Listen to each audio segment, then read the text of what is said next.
ground that needs to be considered by even the most staunch skeptic is that there's not only a punitive understanding of suffering from the Christian worldview, but there's obviously a redemptive standpoint through which suffering, we look at suffering.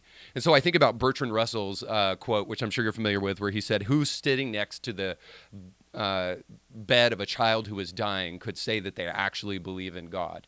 And so the atheist, which I think needs to be mentioned to the atheist, but also to the Christian, the atheist does not address nor answer the problem of suffering. They merely sidestep it with semantics, because the suffering still exists, and all you've done is shot yourself in the foot and gotten rid of the one transcendent thing that can help you transcend the suffering that you're possibly in, because you have to posit a transcendent good from your suffering, which can only come from a transcendent God.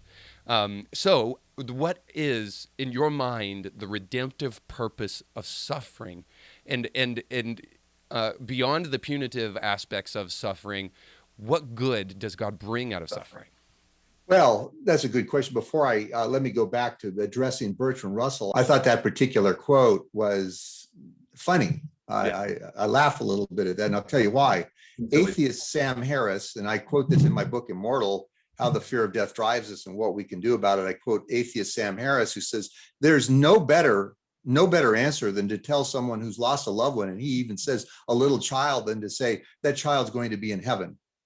So it's interesting. I'd love to get Sam Harris. Bertrand Russell's long gone. I'd like to get Sam Harris and Bertrand Russell in a room and say, Bertrand, you're saying it would be ridiculous to talk about that? I think that's I think it just shows us how ignorant, frankly, Bertrand Russell was, and how he really hadn't thought the issues through enough, because there's no better thing to tell someone who's suffering of a terminal illness than you're going to be in heaven forever with Jesus, and we're going to be reunited because we believe in Jesus too. So I think that Bertrand Russell's comment is ridiculous.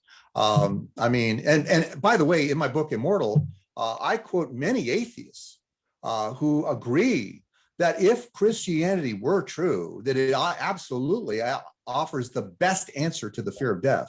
Many atheists agree with that.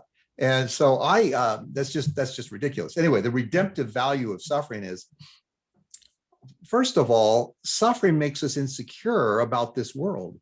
And that's eternally valuable, because we shouldn't be in love with this world, because this world has fallen. This world's a mess.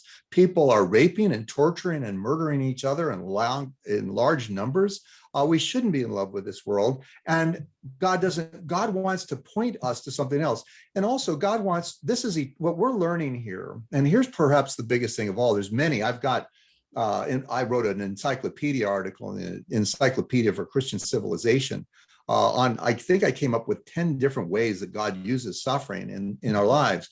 But perhaps one of the biggest things is, if you connect suffering with sin, which I do, I say that all suffering is one way or another, not directly, but one way or another resulted to creaturely sin.